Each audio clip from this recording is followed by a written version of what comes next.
Bands can be hard. Don't you want devoted followers who leave their families for you? Artists combining visions. Give up their lives for There's you? plenty of evidence for how troublesome a dynamic that can be. But there's one story that trumps them all. The story of a band built on lies, abuse, and manipulation. And within it, the tragic story of a dreamer hitchhiking his way to his dream, but ending up taking a ride with the devil. That dreamer is Alessandro Axiom Saradamini. That dream? Become pretty much the best singer in the world. Axiom was born in 1990 in Campogalliano, Modena, Italy. Not much is known about his upbringing in Italy, but that he developed a love for traditional Italian cuisine and that he would on occasion have fun with his friends at the beach. But most importantly, ever since he was a kid, he wanted to be a rock star. He took up playing guitar and singing at a very young age, as well as learning how to record and produce his own music. He was talented, prolific. One notable example being that when he was in high school, he wrote a great song called, Qui con me, which is about having fun with his friends at the beach. It talks about having a good time, just catching up with friends and, spending time together at the beach. And with his production experience, he started a recording business where he could record other artists and dial in the mix on their songs. But Axiom knew that he was meant for more. You don't become known as the world's greatest singer by running a tiny studio in a small town in Italy and having fun with your friends at the beach all the time. He needed to be where he could meet the kinds of people that could help him achieve his own goals as a musician. Hollywood, California, home of movies. And so it was decided. Axiom would leave his life in Italy behind. But he didn't have to go it alone, because he wasn't the only Mr. Music in Campogalliano, Modena, Italy. While having fun with his friends at the beach, he'd splash around in the waves with a gifted and giggly guitar player named Manuel Giusti, because Manuel had the same dream. I hope I'm gonna be the best guitar player in the world. This shared dream made them more than friends. It made them brothers. We are two rock and roll dreamers who moved all the way from Italy to Hollywood to pursue our rock and roll dream. But despite their talents, the realistic difficulties of making it big in Hollywood were a splash of cold water to the face, and not the fun kind like at the beach in Italy. This is not working out.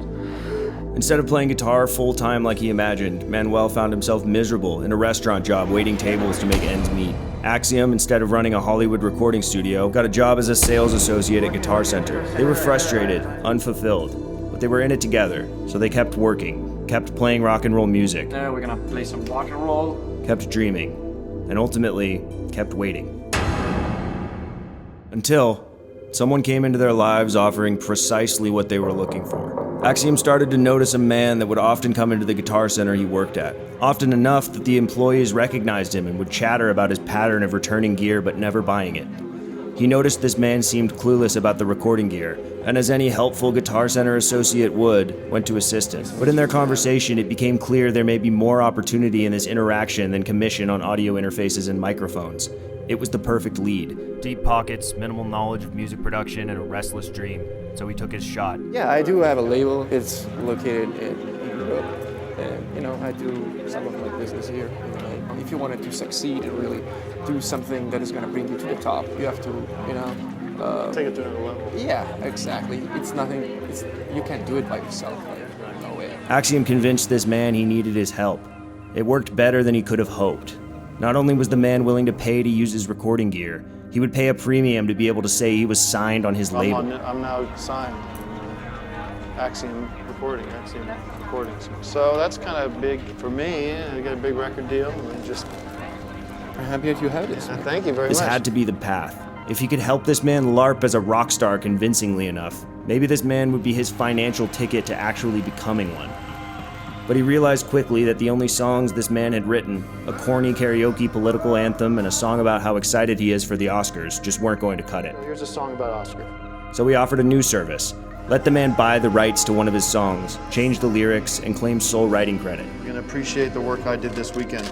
And so they spent a weekend together in San Juan Capistrano, California, during which Axiom helped this husband and father pierce his ears, Got my ears pierced. and rewrite the lyrics to an Italian high schooler's song about having fun at the beach into an ode to his feelings surrounding his currently unfolding midlife crisis. One of these rock and roll weekends, these legendary weekends, that was insane. It was so much work, but also work and play mixed created this incredible piece of music.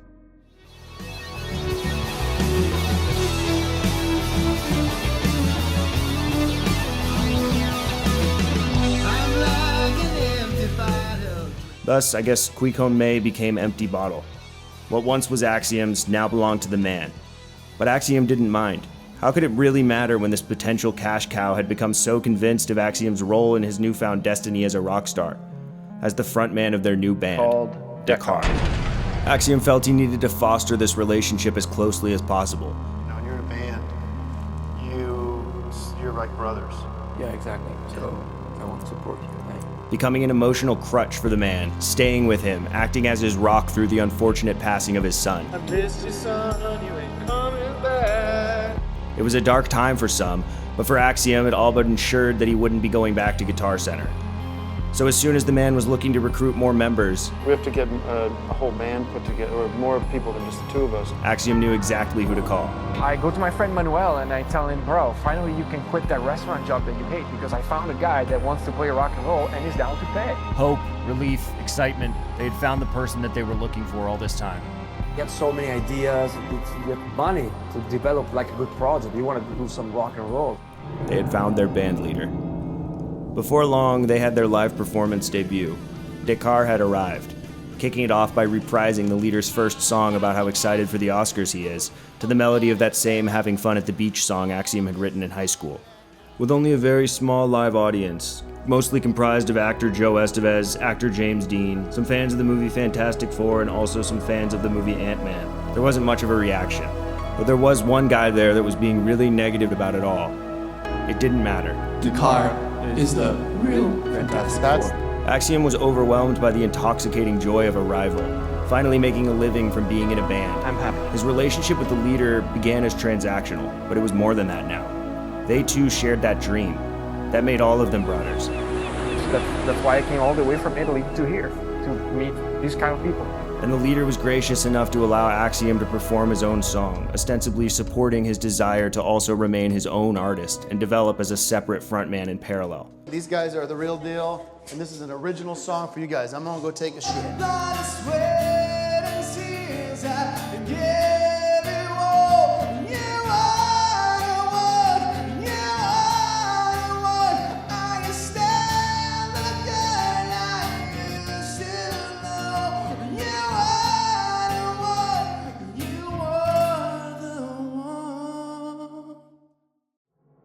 But, as with, I guess, Quico May, the leaders immediately expressed desire to acquire the rights to this song was more telling than poor Axiom and Manuel realized. If you want to sign that over my way, I'd do probably a good job on lead vocals too. And the terrifying, violent behavior they witnessed that evening would serve as a warning never to cross their leader. That's Mark what you do when you cross me. Because the man Axiom met at Guitar Center was never his perfect mark.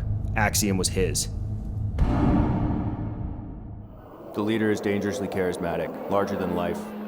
He knows how to draw people in. His confidence and contagion, that shared dream, a trap. You're nothing but his means to I ascension. use musicians to see like their own tools. They're like clay. He knows how to dangle the right carrots in front of the right desperate faces. Uses personal charisma to attract initial Seemingly followers. harmless pleasures, such as games and music. First step, find a cool rocker guy in a vulnerable position. So he started going to Guitar Center, which is where he met you.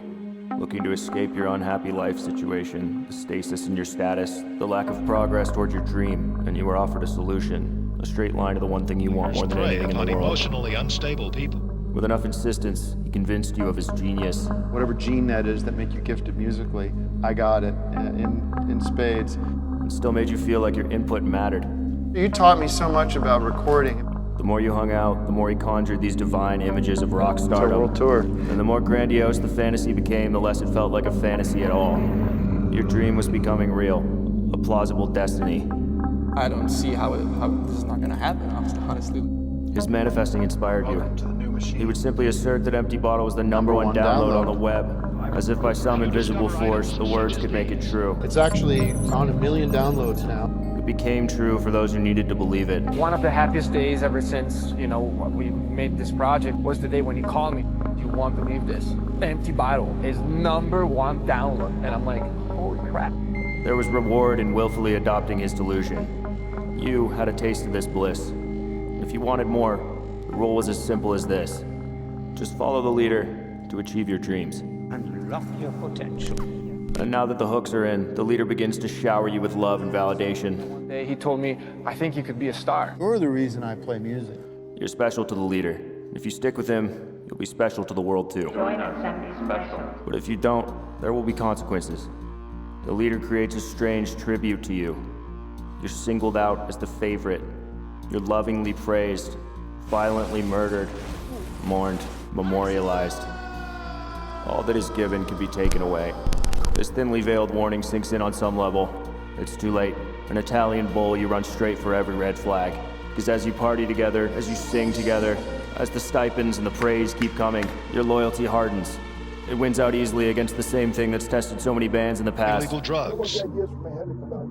So I'm addicted to this. It led me to do some terrible things to my band, Dekkar. And from there, the hold only becomes deeper and weirder. You and the other musicians are separated from your natural environments. Friends and family probably won't understand. The leader begins to completely monopolize your time. I've got to have him because he's my rock. I got to have you 24/7. You find yourself living in Victorville with the leader, where all you can do is focus on Dekkar. Practicing thought-stopping rituals and repetitive acts like singing. And one day soon, you awake to horrifying news. The leader has lit himself on fire. He's covered in burns. Your test, will you stay by his side? Will you accept his sudden decision to turn your rock band into an EDM group in which you will no longer be playing guitar, even though that was the entire point of this for you in the first place? Forget the bass. I throw the bass away. I don't need it anymore. I can program bass licks on a computer. What will happen to you if you don't? Soon, you're faced with an even bigger test, because while you were focusing on the leader's orders, Whenever you want, man. you were unaware that the leader was focusing on something else, someone else. Lust for the flesh. A nightmare is unfolding. His sister Juliana here, she's keeping me warm at night. You know what I mean? You find out the leader is having sex with your sister on piles of VHS tapes in a storage We got unit, Juliana screaming like a little kitty cat. endangering her life, feeding her synthetic cocaine vapes and starting fires. And on top of this, the group is going electronic. How will you become the best singer in the world and be a legend of rock if your band is no longer playing rock music and you aren't singing? A question that pushes you to the realization that your sister marrying the leader will make it impossible for you to ever truly leave should you ever choose to. Should you decide that the new direction for this band wasn't worth It's a it, new group of electronic dance music called DKR. in which you no longer even play instruments, but just endlessly remix the same bastardized version of that song you wrote about having fun at the beach in high school. A bottled dream, emptier and emptier with every further iteration. I wrote that song like so many years ago back in high school. And you fear the leader. You've witnessed his wrath. You get out! I'm done with you! What choice do you really have? So helped along by promises of taking it up a notch and fraudulent letters of support from Kenny Chesney, you stay. You pass the leader's test. The car is waiting for you. That's what I wanted to hear. I am doing this of my own free will. My own free will. Yeah. The leader is pleased. He throws his money around, taking you on a trip to Dubai. He pays a venue somewhere to let you play some kind of EDM show on the night of the Oscars. He reminds you what your life can be if you continue to follow him. And in disappearing and letting you think that he might have jumped out of the window of the Four Seasons, I'm actually very, very worried. Like, I have no idea. Like, sitting here with my bro, and he doesn't know. reminds you that it can all be taken away. You fear your dream will be taken away from you if the leader can't take away everything else. Your songs, your time, your freedom, your family, and ultimately, your body. Because after the fire, the leader's body is Skin on my weak. face, the doctors are saying, is dying. He needs help to transcend his current physical form. So he asks of his musicians one thing. Don't you want a world of unconditional love and brotherhood? What are you willing to sacrifice to repair his injured body, as he had repaired your life? Get them to feel obliged to give you something in return. Repaired your dream. It's not working out. Soon, you're told the leader will be picking one of you to take part in a skin graft procedure, a donation to his disfigured face. It's sold to you as an opportunity. Congratulations on making it to the final round. There can only be one donor. One of you will be lucky enough to step up and sacrifice a part of your body to him. The leader holds a ceremony in his movie theater to announce which lucky musician will be giving him their skin. Well, it'll be you. You'll be donating your skin to my face. You're surprised, you're relieved, but you're oddly slightly jealous. But in reality, the biggest sacrifice of all has been saved for you. This, they're sort of saying, has been so damaged by the fire, down to the core bone structure of the hand, that it's basically a useless hand. Your chance to prove your loyalty beyond a shadow of a doubt. To remain the leader's number one, there is great purpose in surrendering the rest of yourself to the leader by cutting off your right hand. Self-purpose must be subordinate. You're horrified beyond words. A major bodily sacrifice. One that means willingly giving up your ability to play guitar. Part of their mind they must A eliminate symbolic relinquishing of your individuality. in order to find happiness. Your career as a musician will only serve to progress the leaders. I don't know who I am anymore. Good. Now you're free. Nothing in this world has value unless it relates to the leader or the ultimate purpose. You think of the naive kid you were back at Guitar Center. Long hair, Led Zeppelin shirt on. That kid thought this man was the ticket to becoming a star of his own. He told you he I was. think you could be a star. But now here you are, deeply entrenched. Your sister pregnant with the leader's twin children. You are becoming one with our family. Faced with the hardest decision of your life. Give up your ability to play basically any other instrument other than the tambourine. Make yourself reliant on the leader, even musically. Or face the unknown. Go back to square one, back to Guitar Center. Lose the trips to Dubai and the steady money. Lose your sister. Lose Manuel. And lose that exciting, fulfilling relationship with this important man that despite all, you love. You try to talk him out of it, but your hesitance causes major problems. The leader is furious at your selfishness and insubordination. You feel guilt, shame. He's done so much for you. Why can't you do this for him? His wrath cuts deep. You suppress yourself. You're convinced. Your possession of a right hand is far less important than the success of the collective. There was no you there to begin with. Despite the pain he's caused you, you still believe in the leader, in the cause. I'll give you my body as a cost. The leader has demanded a pound of flesh. For his graciousness, his power, he shall receive. I felt like it was the right choice for me to step up and just donate my hand to him. Mind control, or the power to force others to act out whatever is commanded of them. Parts of their flesh now made up his very body. He was becoming a new being made from these Italian musicians he met while returning stuff at Guitar Center. Becoming the metal, an alloy forged in the fires of the electric sun from blood money, the right hand of passion, and the ass skin of effortless cool. For Axiom, it was a point of no return. The sunk cost increased significantly. Each compromise makes it more painful to admit you've been deceived. He couldn't entertain the notion that he destined himself to the background of another man's act for nothing. He had to believe his hand would do more good attached to the leader than attached to him. You needed it more than me. An idea that could hardly be true were that hand to spend the rest of its life in prison, which in a devastating twist became a possibility only very shortly after the procedure was complete. Tragedy struck today as hundreds of music festival attendees fell ill in what authorities are calling a suspected drug overdose. The San Bernardino County Sheriff's Office has launched an investigation into the event known as the Electric Sun Desert Music Festival. The leader was accused of many, many murders, which would again test the musicians' loyalty. They didn't waver as their bizarre actions at the will of the defendant were called into question in the courtroom. You donated your right hand. Yes, he's my brother. Do you have a brother? Would you do it for your brother? They praised him on the stand, testifying to his character. This sounds like a joke. Could never do something bad to his fan. I mean, they mean the world to him. It couldn't be true. He'd warned them that the others would come for him with their lies. The enemy will electroshock you, torture you, Kill you or carry you off to hell. At this point, they would do anything for him, even blatantly lie under oath. I want to remind you that a few minutes ago, you took an oath and you swore before God that you would tell the truth. Eventually, though, the leader was a free man, all because one jury member was similarly drawn to the leader's charisma and convinced by him. I'm the fall guy, but it's not going to go down like that because you guys are smart and good looking, and I'm glad you're here. She had saved the band, but no one could have known she would also be their undoing. But the band reunited shortly after to celebrate with an electronic DKR performance about how excited they were about the Oscars. But the lingering shadow of their recent ordeal had yet to pass. Rock and roll vibes were down. For the first time since they had formed, the band was no longer the leader's top priority. After the trial, he was more focused on his new identity as a lawyer and tech influencer than he was on his old one as a rock star. And perhaps after witnessing the leader hurt another victim shortly after their DKR set, they were ready to turn off the turntables for a while too. Very little happened with Dekkar in the following year. Manuel even left the States, afraid for the consequences of having lied on the stand, hiding out in Italy waiting for it to blow over. The leader wanted them waiting for the next time he needed them, but underestimated the deprogramming just a little time away in perspective can lead to. And Axiom became more and more aware he and Manuel hadn't just joined a band, they had joined something else. Mourning his hand, but counting himself lucky that he made it out with his life. I love playing guitars, but I'm still pretty content with the tambourine. And that his sister had gotten away too via a divortion. He cut ties and stopped talking to the leader altogether. Axiom's not calling me back. Thus began a period of calm before the inevitably even bigger approaching storm. As Axiom fell back into his old life, his frustration grew back.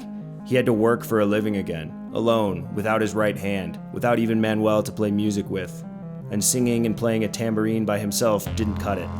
So when the Oscars came around the following year and the leader got into that mood he gets every time they do, We should get Dekkar back together. He tried to resist, but just couldn't stay away. He'd never be able to. Not for long, anyway. You tell yourself it's your decision, but you're not going to get dominated this time. You won't get swept up in false promises and lies. You won't let anyone take any more pieces of your body off of you. It won't get out of hand.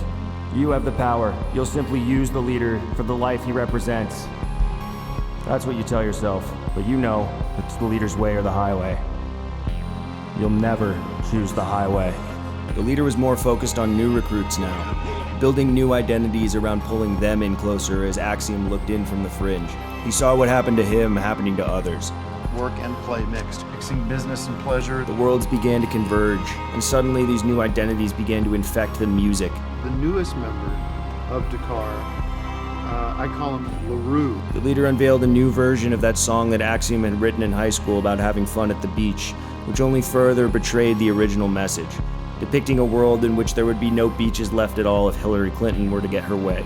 Axiom and Manuel both hated this new direction. They couldn't even hide it. This was no longer Dekkar. Dekkar was no longer even a band. It was an IP owned by the leader's conglomerate, and the musicians were members of the board of directors all of a sudden. And so Dekkar, DKR, is temporarily, and I think probably permanently, shelved. We are disbanded. This is what he had come back for? He had given up his hand just to find out the promise was a lie all along. Visions of world tours fade to soulless corporate meetings, the exact opposite of where he wanted to end up. He's wanting to become pretty much the best singer in the world. The exact opposite of the point. He was done. The money wasn't worth it anymore. He'd rather work at Guitar Center. At least there was music there and he wouldn't be a suit. As the leader focused on his new recruits, becoming who they needed him to be, making them feel special. You know so much about this. So you taught me so much about recording. Even taking one of them as his wife. Not that one, this one. And Axiom ignored any attempt by the leader to suck him back in. He knew that were he to go back, he would never leave. Symbolizes eternity. So why did he want to so badly? Something wrong with me. There must be something wrong with me. Like clockwork, the Oscars come around and the leader gets into that mood again. Get your ass down here, man. There's one dude here from Italy. It just doesn't look good. How about that on your fucking conscience? And something pulled Axiom back. Maybe he could sense his brothers were in danger, slowly poisoned to death by carbon monoxide. Something within himself that he'll never understand won't allow him to let the leader down. Make the boss happy. He'll always come back, always save his life, always sign his own away. Eternity. Joy and wonder at the thought of going home, and couldn't be happy about what we're about to do. What followed were the darkest years, a messy, violent rebellion. Manuel, he's fighting for his life. And if Axiom thought that the leader was the devil then, he hadn't seen anything yet.